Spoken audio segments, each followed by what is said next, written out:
Welcome to Voyage Daily Tech, the most important news personalized for you every day, supported by Voyage.com. After listening to today's news, you'll know, first, the US government is taking equity stakes in quantum firms, shifting its role from regulator to investor. We'll analyse why this national champion strategy is a turning point for US tech industrial policy.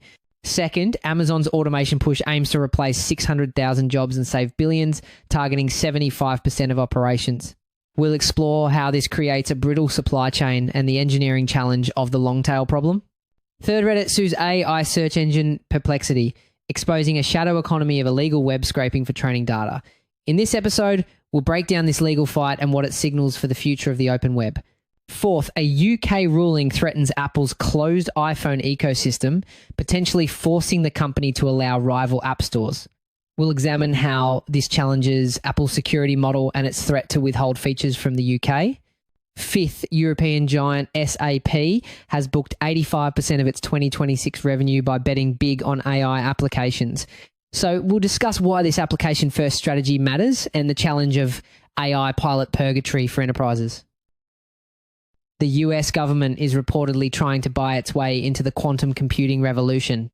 The Trump administration is in talks to take direct ownership stakes in cutting-edge firms like IonQ, Rigetti Computing, and D-Wave Quantum in exchange for federal funding.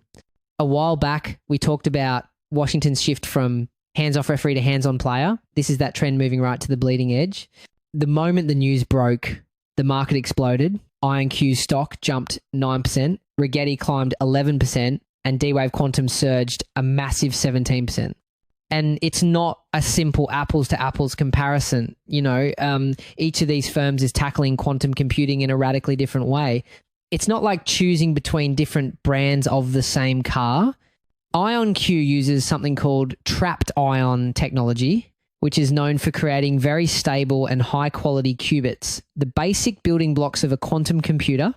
Rigetti, on the other hand, uses superconducting qubits, which is a more common approach but faces challenges with errors.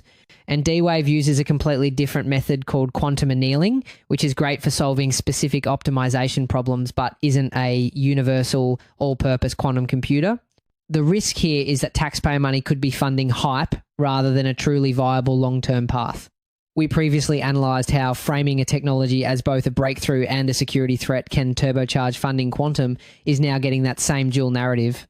But this isn't just about one industry. It's a pattern. This follows the Defense Department dropping $400 million for a 15% stake in rare earths producer MP Materials.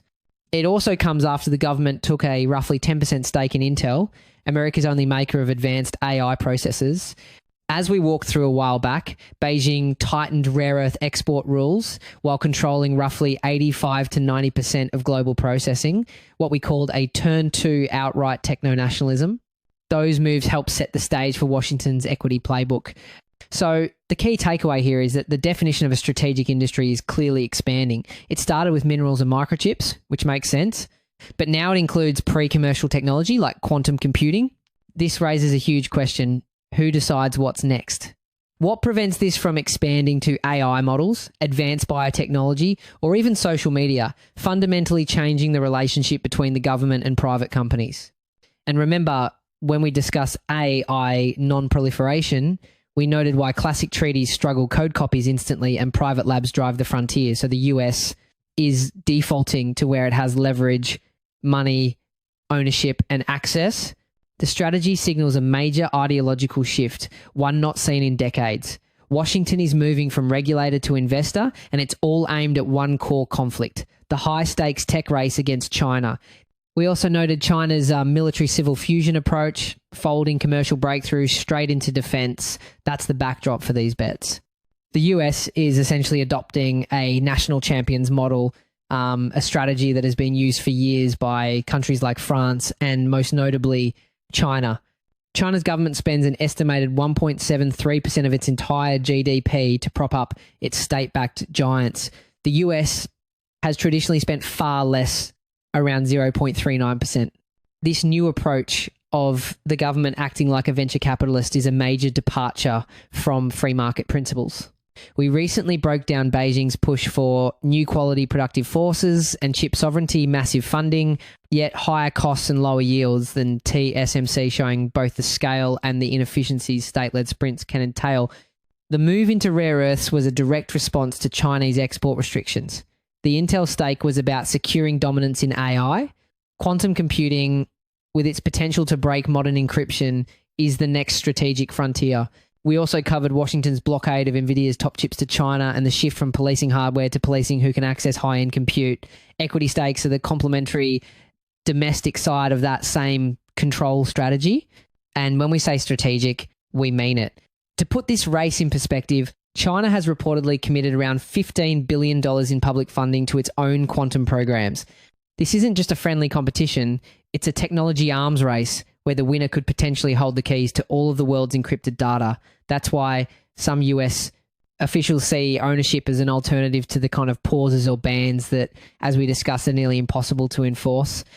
The administration's logic is simple. Commerce Secretary Howard Lutnick has argued that if federal funds create success, the government deserves a share of the profits. Still, the move isn't without internal caution. As Treasury Secretary Scott Bessent stated, we do have to be very careful not to overreach. Make no mistake, this is more than a subsidy. It's a fundamental change in policy, redrawing the line between the public and private sectors. The government is now placing direct bets and taking ownership in the technologies poised to control the global balance of power. As we noted before, pairing promise with peril creates urgency, and now it's showing up as government term sheets. We were just talking about the government making strategic bets on future tech, but when it comes to deploying technology at a massive scale, times today, asterisk, few can match the private sector.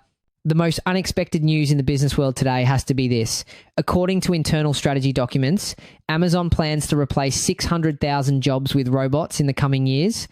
Now, it's easy to focus on the job losses, but that's not the whole picture. The real turning point is the creation of a whole new category of jobs. We're talking about roles like robotics, technicians, AI supervisors, and remote system operators. These new positions require a completely different skill set, things like programming, system troubleshooting, and advanced mechanical know-how. And the key part is they often come with much higher pay. For example, the median annual salary for a robotics and automation technician was over $70,000 in 2024. So this isn't just a story of replacement, it's a story of transformation, creating a demand for a more skilled and better paid workforce. The ultimate goal is a seismic shift in how the company operates to automate 75% of its entire operations. This isn't a distant future. The plan is already in motion, with over 1 million robots currently deployed across Amazon facilities. And the financial prize for this robot revolution is staggering. Morgan Stanley analysts estimate this push could generate up to $4 billion in annual savings for the company by 2027, but the potential savings could be even greater. Amazon's own automation team believes they can avoid hiring more than 160,000 US human workers that would otherwise be needed by 2027. When one analyst crunched those numbers, they found the real savings could be far larger, potentially hitting a jaw-dropping $10 billion. This isn't just speculation. Amazon CEO Andy Jassy went on the record confirming that the company's most advanced robotic warehouse has already reduced fulfillment costs by around 25%. Fueling this transition is a new generation of technology. Amazon just introduced a robotic system called Blue Jay that is already capable of handling approximately 75% of all items stored at its sites, a key step towards its automation target. So you might be asking, why only 75%? Why not 100? Well, here's where it gets interesting. That last 25% is what engineers call the long tail problem, and it is incredibly difficult to solve. Think about it. The first 75% are your standard boxy, easy to grab items, but the last 25%, that's the tricky stuff. Soft packaged clothing, irregularly shaped products, or delicate items that a clumsy robot gripper could easily crush. Mimicking the dexterity and adaptability of a human hand is one of the biggest challenges in robotics today. Cracking this code will require major breakthroughs in computer vision and machine learning to give robots the ability to see, understand, and gently handle almost anything, just like a person can. The plan involves overhauling old fulfillment centers and building 40 next-generation robotics warehouses by the end of 2027. As the nation's second largest private employer, Amazon is not just optimizing its supply chain, It's engineering a future that could wipe out thousands of full-time human jobs in exchange for billions in automated efficiency. And believe it or not, Amazon isn't alone in this. This is a full-blown warehouse automation arms race. In the UK, the online grocer Ocado uses swarms of robots in a massive grid system to fulfill orders with incredible precision. And in China, Alibaba's logistics arm, Cainiao, has smart warehouses that are almost entirely run by autonomous robots and AI, achieving a staggering 99% accuracy rate. So while Amazon is a giant, it's also constantly looking over its shoulder at competitors who are innovating at a breakneck pace. But this decision brings both massive efficiency and comes with inherent risks. By automating 75% of its operations, is Amazon creating a hyper-efficient system that's also dangerously brittle? A system that relies so heavily on a single automated platform could be incredibly vulnerable to unexpected disruptions. Think about a novel software bug, a large-scale power grid failure, or even just a new type of packaging that the robots can't handle. A flexible human workforce can adapt on the fly. A hyper-optimized automated system might just grind to a halt. We saw this in 2011 when floods in Thailand crippled hard drive manufacturing because the supply chains were too optimized and had no slack. The risk is creating a system that's a marvel of efficiency right up until the moment it catastrophically fails. Speaking of the relentless march of AI, it's not just reshaping physical warehouses, it's also sparking legal firestorms in the digital world. A legal war has just erupted between social media giant Reddit and AI search engine Perplexity, with Reddit filing a bombshell lawsuit alleging illegal data scraping. This is where the situation takes a more complex turn. Reddit isn't just suing Perplexity, it's also suing 3 other companies it claims helped steal its content, including one described as a former Russian botnet, accusing them of masking their identities and hiding their locations to extract copyrighted posts. To understand the alleged theft, you have to look at the shadow industry of scraper-for-hire companies. These firms use incredibly sophisticated methods to get around a website's defenses. One of the key techniques is using what's called a residential proxy network. This means they route their scraping bots through the internet connections of real people's homes, making their bots look like thousands of regular users instead of a single massive data vacuum. It's a way to disguise their identity and location, and it's at the heart of this lawsuit. Reddit's chief legal officer calls it an industrial-scale data laundering economy, claiming AI companies are locked in an arms race for quality human content. According to the lawsuit, user posts from Reddit's 100,000 communities had become the most commonly cited source on Perplexity. And here's the knockout punch. Reddit claims that after it sent a cease and desist letter, Perplexity didn't back down. Instead, it increased its citations to Reddit posts by a staggering 40-fold. But Perplexity is firing back with force. In a public response, the company blasted the lawsuit as extortion and accused Reddit of using strong-arm tactics. Perplexity claims it doesn't train AI models on Reddit's content, but merely summarizes and cites public discussions. Now, this defense from Perplexity is fascinating, and it gets to the core of a huge debate in AI. The company is likely using a technology called Retrieval Augmented Generation, or RAG. Instead of baking Reddit's data into its core brain, a RAG model fetches relevant information in real time and then summarizes it for the user. Perplexity is arguing that this is just like a search engine, not training. However, there's a potential flaw in that argument, the US. Copyright Office has already indicated that creating summaries that act as a substitute for the original work is less likely to be considered fair use. So this defense might not be the legal shield. Perplexity hopes it is. It argues this entire lawsuit is a show of force designed to strengthen Reddit's negotiating position with giants like Google and OpenAI, and there's a lot of evidence to support this view. After all, Reddit has already signed massive multi-million-dollar licensing deals with giants like Google and OpenAI, allowing them to use its data. This lawsuit against a smaller player, Perplexity, looks like a strategic move to send a clear message to the entire industry. If you want our data, you have to pay. It establishes a costly legal precedent that strengthens Reddit's hand in all future negotiations. And that's where the real endgame comes into view. This fight is about a massive new revenue stream. According to Reddit's own COO, AI licensing deals already make up nearly 10% of the company's total revenue. This legal battle has exposed the core conflict of the AI era. It's a high-stakes fight over who owns the internet's vast collection of human conversation, and more importantly, who gets to profit from it. This could signal a fundamental change in how the internet works. If platforms like Reddit successfully wall off their content behind expensive paywalls, what happens to the idea of a public, open web? It could create a world where only the biggest companies can afford access to information, potentially freezing out academic researchers, archivists, and innovative startups who have always relied on public data to build new tools and create new knowledge. From a fight over who owns the internet's data, we now turn to a battle over who controls its gateways. A UK regulator just made a move that could shatter Apple's infamous closed system on the iPhone.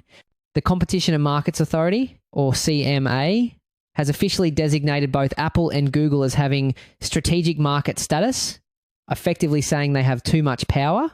The numbers behind this are staggering. The CMA says that 90 to 100% of all mobile devices in the UK run on Apple or Google's platforms, giving them an effective duopoly. We previously analysed Google's SMS designation a while back in the context of search. The latest development is that Apple is now explicitly swept into the same regime on mobile platforms, expanding the fight from search dominance to the iPhone's app economy. Now, you might be thinking, isn't this just like what the EU did with its Digital Markets Act? Well, not exactly. Actually, the UK is trying to carve out its own path after Brexit. As we noted before, SMS is the UK's tailored approach, bespoke codes of conduct and targeted interventions for each firm, rather than the EU's one-size-fits-all gatekeeper rulebook.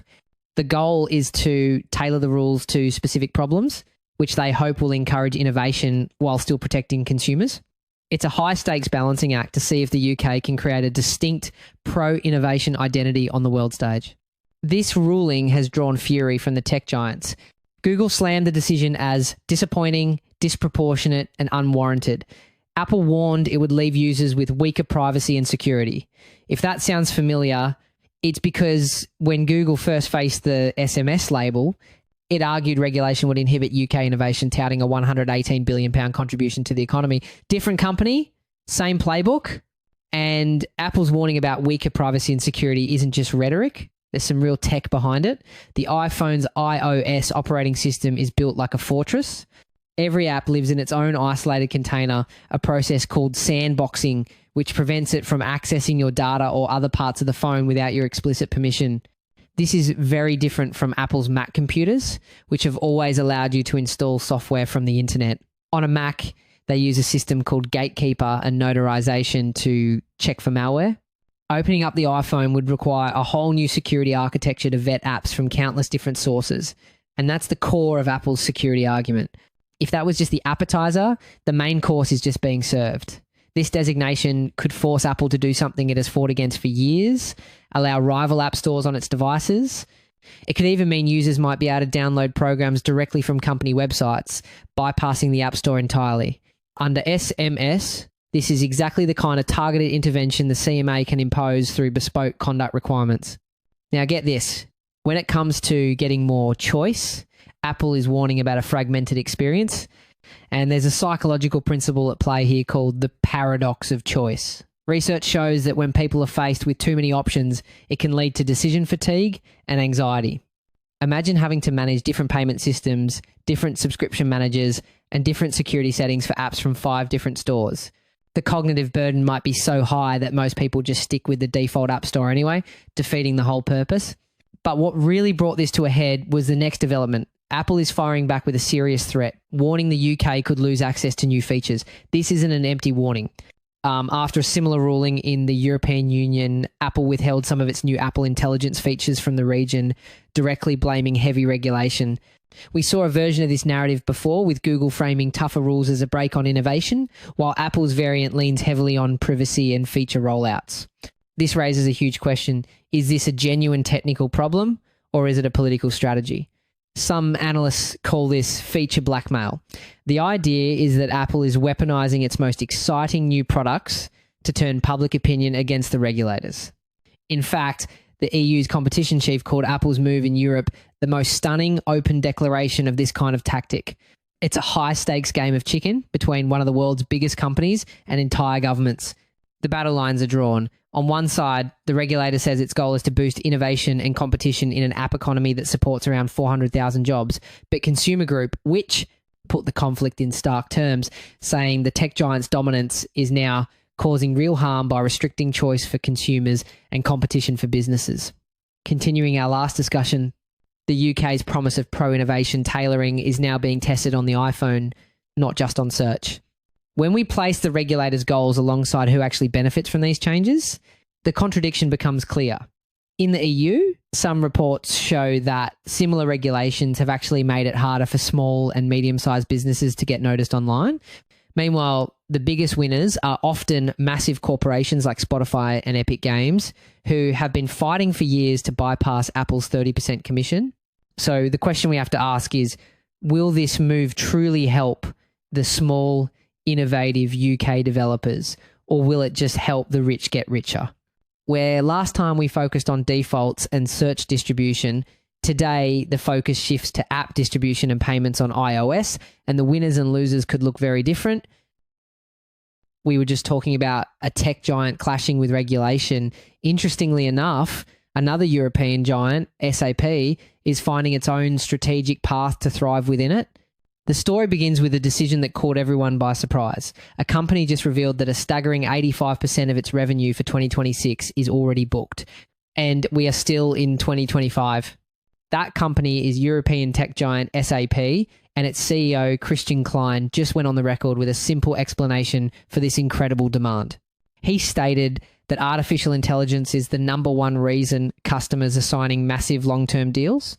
This isn't just talk. The numbers back it up. SAP's cloud backlog surged 23%, hitting a massive 18.8 billion euros. Its cloud revenue alone jumped 22%, with the company citing a major grab of AI and data cloud market share. However, if you zoom out, you'll see another layer of strategy at play. While the world is dominated by US, names like Microsoft and Salesforce, SAP's CEO is making a bold, counterintuitive bet. He went on the record calling the technology behind large language models, the very infrastructure of AI, commodity. Now, calling the technology a commodity is a bold statement. So let's break down what he really means. This isn't just SAP's opinion. It's a major strategic pivot we're seeing across the tech industry. Think about it. Companies like Salesforce with its Einstein AI and Microsoft with its Copilot aren't necessarily trying to build the next ChatGPT from scratch. Instead, they are embedding these powerful AI tools directly into the products you already use, making them smarter and more efficient. The competitive edge is shifting from who can build the biggest model to who can apply it most effectively.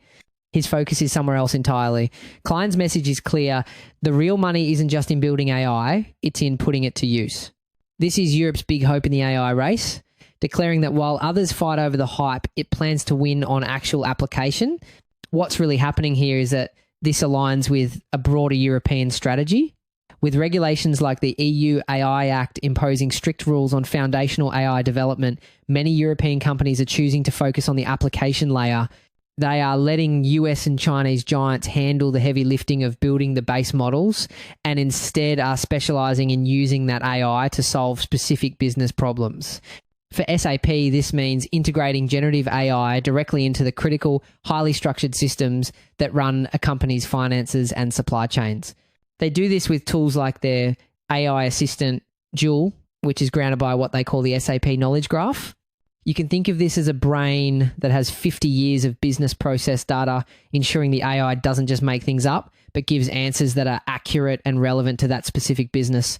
It's a high-stakes pivot. While some analysts note the company is guiding toward the lower end of its cloud revenue forecast for this year, the CEO remains confident in the long-term strategy.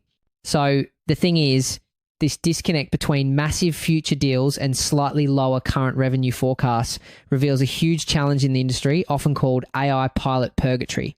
Signing an AI deal is one thing, but actually getting it to work and generate revenue is another. Companies face huge technical hurdles with data integration and system compatibility.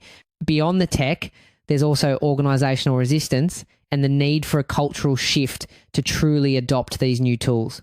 Many AI projects get stuck in these long pilot phases, delaying the point where they actually start making money. In his own words, it is super important that we are not only selling into a hype, but that we see real adoption. SAP is betting its future not on the AI buzz, but on a locked-in customer base that is already paying for results. That's it for today on Voyage Daily Tech. Follow, share, and stay tuned for daily updates coming your way tomorrow.